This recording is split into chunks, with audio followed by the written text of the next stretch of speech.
Good afternoon. It is Thursday.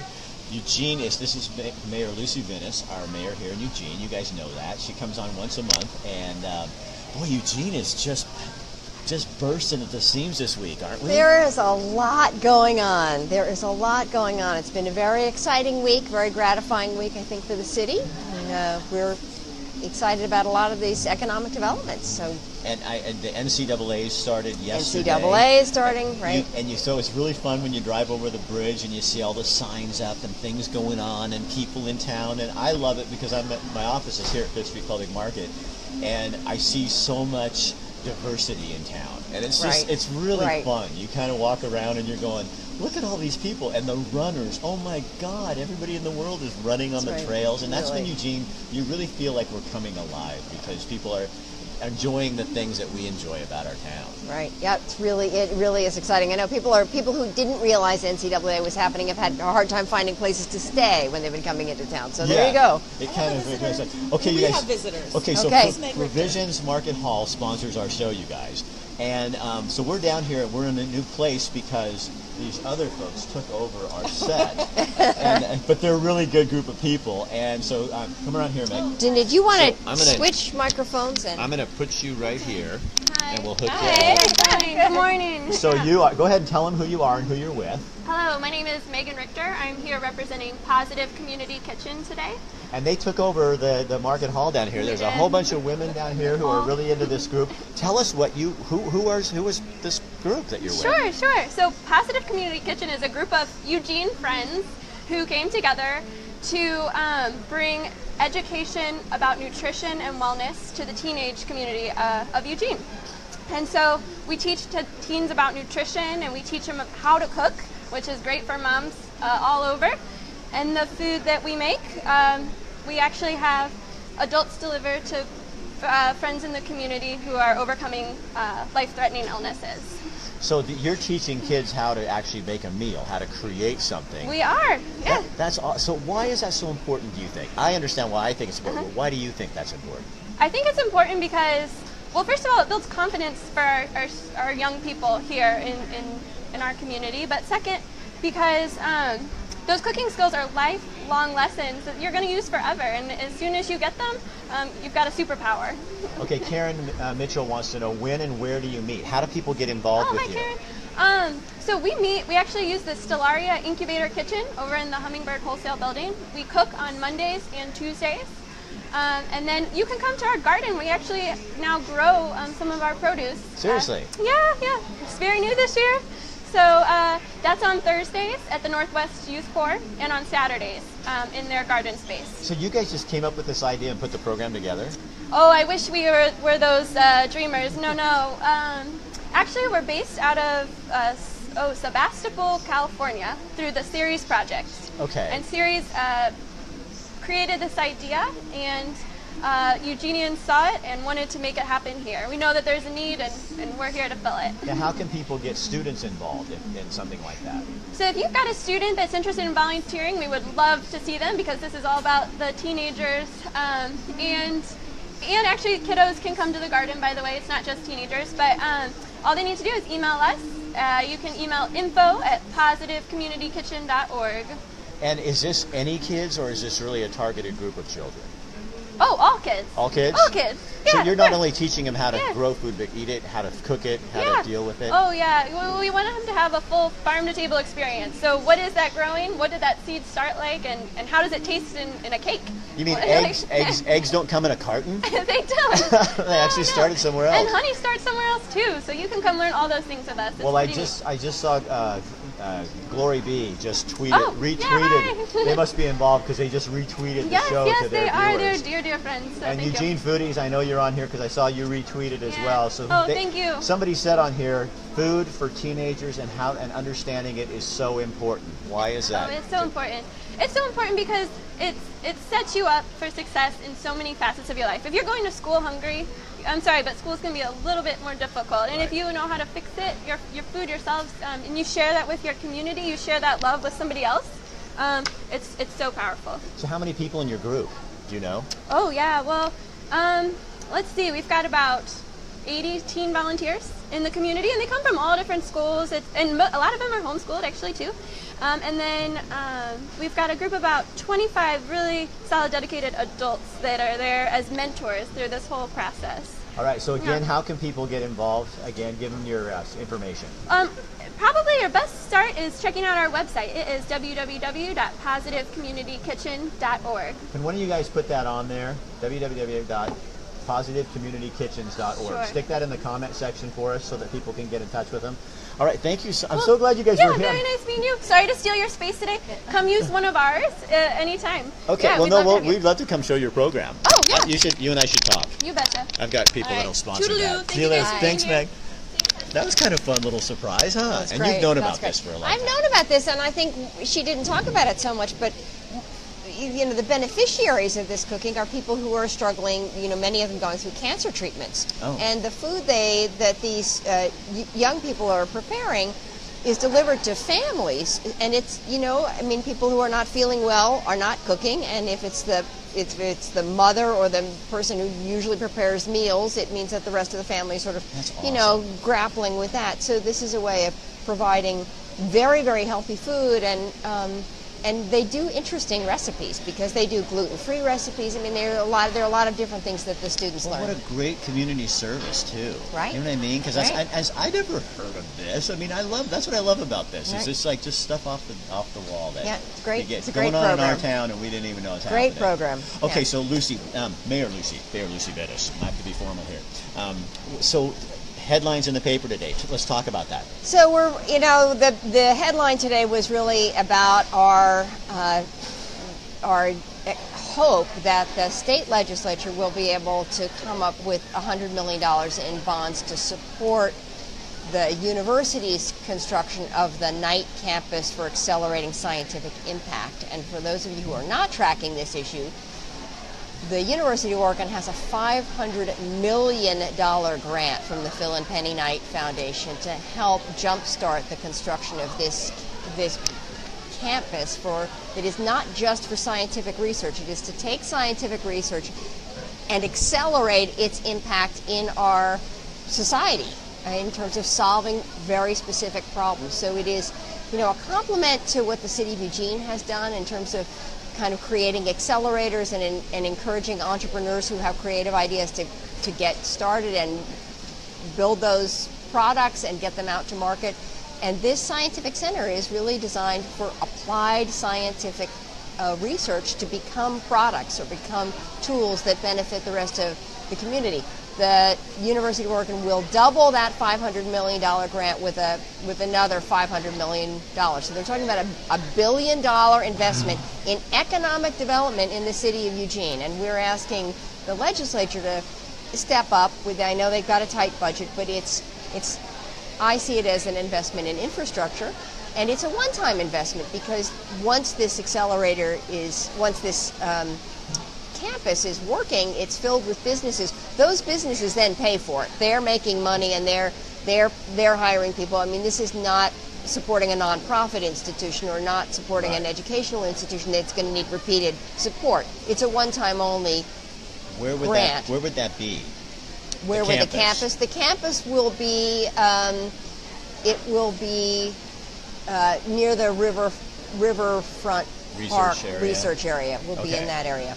And so the part of the plan is the sky bridge that would go across Franklin Boulevard. I mean, it's really, I think I may have spoken last time when I was on your show about the United Front trip to Washington, D.C. And so this was part of our conversation with federal agencies and with our delegates to the senators and congressmen, that we're looking at that Franklin Boulevard corridor as the connection to what's happening to U of O, but sort of fundamental to the city of Eugene. A question from Lindsay: why are they sending state money? Why do you want to send state money to the U of O when they are talking about all these cuts for programs? Yeah, this actually comes out of a different source, right? It's a capital investment. It's not the same as operating funds to provide education, and it is another step of the educational training that we provide to people, because it's taking those people that get a PhD or a master's degree in science and wanting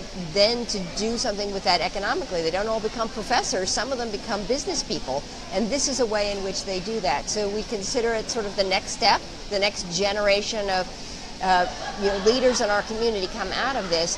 And, I mean, it's an infrastructure investment. And the other thing is that I think statewide, what happens at this night campus is not just going to affect Eugene and Springfield and Lane County. It will have state significance in terms of our investments, and we want the state to step up as a champion for it, because we also still are needing to attract another $500 million in grants. So if the state's willing to say, we'll put this $100 million. It's a stamp of approval and support for it. It's very important for the state to say, yes, this matters to us as a state, and we recognize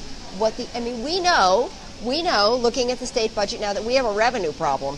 And one of the ways we address that revenue problem is that we invest in the infrastructure so businesses can then step in and begin to pay those taxes, and this is one of those projects. Because if you invest in Eugene that way, we've got this campus that's doing some amazing things at bringing businesses in, and then they start paying. And it connects to our investment in the high-speed cable, the fiber network that we're now expanding, and we did get federal dollars for that. We got $1.9 million to help us with that expansion in the whole downtown area, that high-speed cable. So these things are all connected, is that people that are doing that kind of research and that kind of developing products, they need to be able to move vast quantities of information through the fiber system. I think it's always hard for people to understand when you're going, okay, so we're taking cuts in these different programs, and what about, but when you're investing in these programs, we're hoping that in the future we won't have to, well, that's some exactly of that money's right. going to roll into all those homeless issues and all those other issues as well. So there are a couple things that I will say about that, and the first is that, as a city government,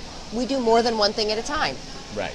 And so some of what we do is we make investments for the future. We improve the roads. We make investments for the future. We've done the fiber optic. It's because we're trying to anticipate where we're going to be and where we need to be. So we make those investments in the future while at the same time coping with the demands and the needs that we have immediately. And so, yes, so the thinking behind this kind of investment is that we grow our tax base in a constructive way that provides jobs. We're expecting 750 jobs to emerge out of this night campus. Wow. And that's actually sort of the lowball estimate. And those are family wage jobs at least. Those are family wage jobs, but they could be the whole range. And as they spawn industries, then those industries provide the whole range of jobs, right? There are the people who might be the truck drivers or might work in the warehouse, as well as the middle management people, as well as the upper management people. So, when you start to look at being an incubator for new businesses, you're looking at the whole range of opportunities. What else is going on citywide that you need? We didn't have a council meeting this week, so we have quiet, nothing there. Quiet week for council.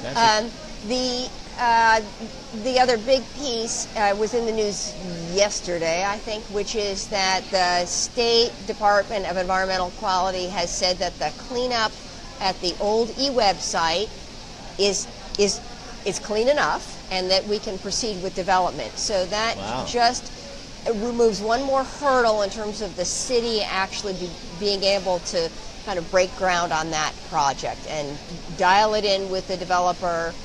We have a master plan for what we want to have happen on that riverfront area, and so this was one big piece. We need to make sure that brownfield, that was taken care of, and it is. So if you start, if the groundwork is laid, just to talk about future things, so now you've got that whole riverfront, e-web building, plus the riverfront and possible development and infrastructure and things.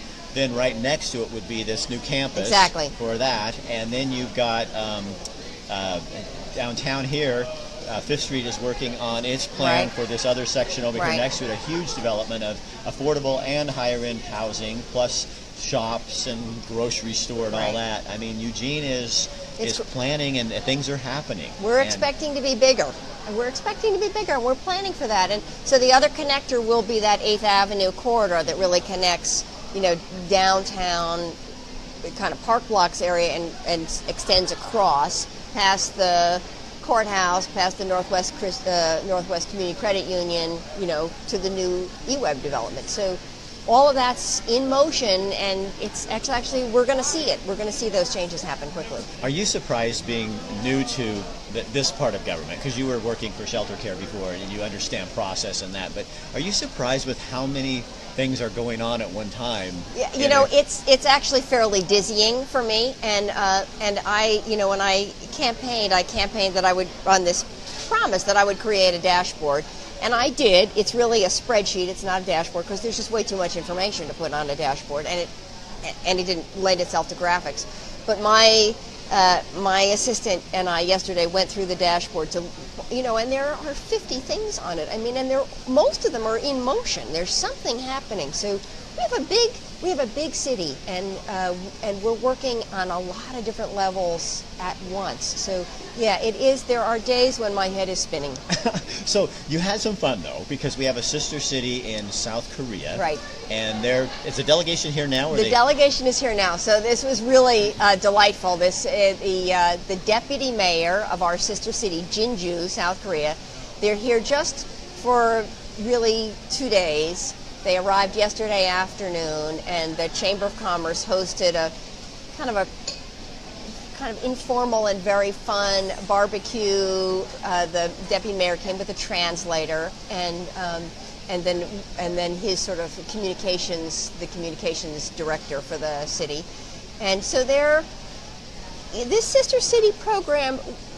Cities are matched up because they have things in common. So it's it's sort of not apples to oranges. It's apples to apples. So Jeonju is a city quite similar to Eugene. It's a little bit smaller than we are, but it's a university campus. Although they told me that 20% of their population are students. So it's their educational institutions are sort of a bigger part of their landscape. They have a river running through the city. They are an hour from the mountains. They're an agricultural valley. I mean, we have a lot in common with them. They have a slightly different form of government, but sort of familiar. They have a deputy mayor and a mayor and a kind of a city council, and then what we have as a city council, they have in slightly different form.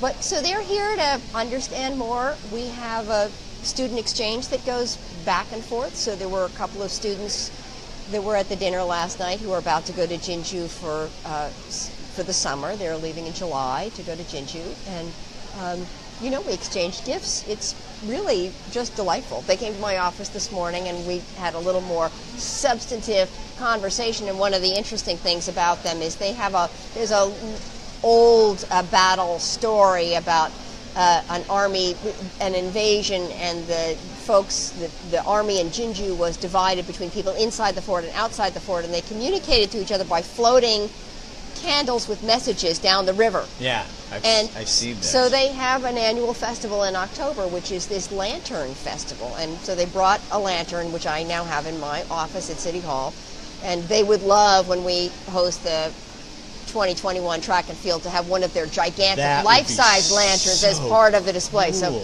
we'll see. They were very excited about that. We need to have our light festival or something like that. I think it's a great idea. I was down on campus the other day. I was speaking to a student group, and I told my wife when I went home, I was walking through campus, and it was so interesting to see the diversity there. Right. I mean, we have a huge Asian population there, and I was actually there on the underwear run. So I'm headed to this meeting, and I see students, boys and girls, running in their underwear, and I'm thinking, what's going on? Wait, you can't do that. You're supposed to wear jogging clothes. And so these girls came up, and I said, so what is this? And she goes, it's the undie run. We do it right around finals time. And there's some kind of, and then they all met and they were all in the middle of the school. That answers a question for me, because I was on campus this weekend. On the sidewalk was this pink and green bra, and I thought, how did that happen? I remember college being wild, but I don't remember running in my underwear. So that's funny. But we do have in Eugene on the 10th, I think it is, the naked bike ride. And so, and you guys, just for your information, you don't have to go naked. This is a bike ride that you can go in your underwear, you can go something else, but it's kind of a fun thing, and I get a kick out of it. I think it's kind of interesting. So and the Portland one is the 24th, I think. I had something out there the other day. So you guys, we are brought to you. If you guys would take this and share it on your page while you're doing this is really great. We're brought to you by Provisions Market Hall, and they're part of Oregon Beer Week, and I don't know where Tanya is. She slipped off here for a minute. If she's watching, I don't see her around, but they're having a big thing tomorrow night where they're bringing in, it's like braggot. It is a form of beer, but they're going to have all kinds of samples of this. I think 4 different breweries are coming in. I'm so glad I remembered. This is from a news guy. You hear information and you store it and you hope that it's going to come back. That's right. 4 different breweries, and it's not just beer. It's a kind of a wine beer, and it's here. There's tickets still available. You can go to their website, Provisions Market Hall, and pick up those tickets. And I think it is tomorrow night. I don't know what time it is, but I know it is tomorrow night. So that's something fun going on. Also, this is a great place to come in and get your coffee, fresh bakery goods. Long's Meat Market's right over here. You can get your steaks, your hamburger. You know where it comes from because it's local. And then they have, in the summer, there's education classes for kids where if you want to get the kids out of the house and have them doing something positive, they can come down here and learn how to cook. And they cook good stuff. I mean, this isn't macaroni. Well, if it's macaroni and cheese, it's macaroni and cheese. It's the good stuff. The good stuff ways. So anything else we need to remind them about? I love having you come on here because I think it's really great for you guys to just hear it from her. Rather than, media is fine, but I think it's nice to have the mayor sit down with us and explain from her point of view so you guys can go do some little research and find out what you want to know. And anything going on downtown? So, well, there's lots of things going on downtown. I think there's kind of human chessboard on the park blocks right now. So if you want to move big, 3-foot chess pieces, it's available on the park blocks. Oh, that's awesome. And there are a couple of food carts. My wife went down there last year when they had that big event. It was Latino music and really cool. And I couldn't find my wife. I was shooting some video, and she was over playing big, huge size Scrabble. Right, so you're picking up these big pieces, and she thought she was like in heaven, and I can't stand It's pretty great. It's pretty great. So there's a lot going on in the park blocks. Just in terms of our political life, the city council will be talking about. They'll have a work session on Monday night around the Envision Eugene. So some of you will recall this is the culmination of a sort of a 7-year process, and it's one of the final steps. So we have a work session on that on Monday night at 5:30, and on Wednesday in our noon work session, we will be interviewing candidates to replace George Poling in Ward 4. So that will be resolved. We will have a new counselor for Ward 4, which will be a great relief to all of us. It's actually been challenging to be missing a counselor, and so we look forward to having a new one on board. And any of those meetings, you guys are welcome to be at those meetings. They're all public meetings. They're public meetings. That's another place you can go to get involved in what's going on in the city. Don't forget, there's a huge pass, the huge fun. Passes are out. My wife brought them home the other night because Colette's on a board with her. Great. So there's huge passes. I can't remember exactly what that is, but you can go on the city website. It tells you all about these fun activities going on in Eugene all summer. There's parks. They have shut down the street nights or Sundays where the different streets and neighborhoods are shut down. So really get involved and find out what's going on because it's our community. And sorry, I just remembered one other thing. So on Monday night, I think the council is also voting on the budget. It's a public hearing and a vote. So if you have an opinion on the budget, you can come to the public forum on Monday night. All right. Lucy, thanks for being here. Thank you. Now, you guys be careful out there and be kind. I mean, we've got thousands of visitors in town, and tomorrow, Get Real with Rick, our show's going to be at the NCAA's. We're going to be talking to Vin, Travel Lane County, to find out how much money this pumps into our community. But one thing we can do just as citizens is when you see people that you may not know on the street, smile. That's the least thing you can do. Say hi. Make them, when they leave Eugene, to be able to say, man, those people were so nice in Eugene, because that matters for future travelers and future people, how we treat each other and how we treat people. Right. And we are a friendly community. Let's just show it off, okay? We are. All right, that's it. We'll see you next month. Thanks so much for listening. And you guys, I'll see you tomorrow from the NCAA's, okay? All right. Bye-bye. Share this on your page, please.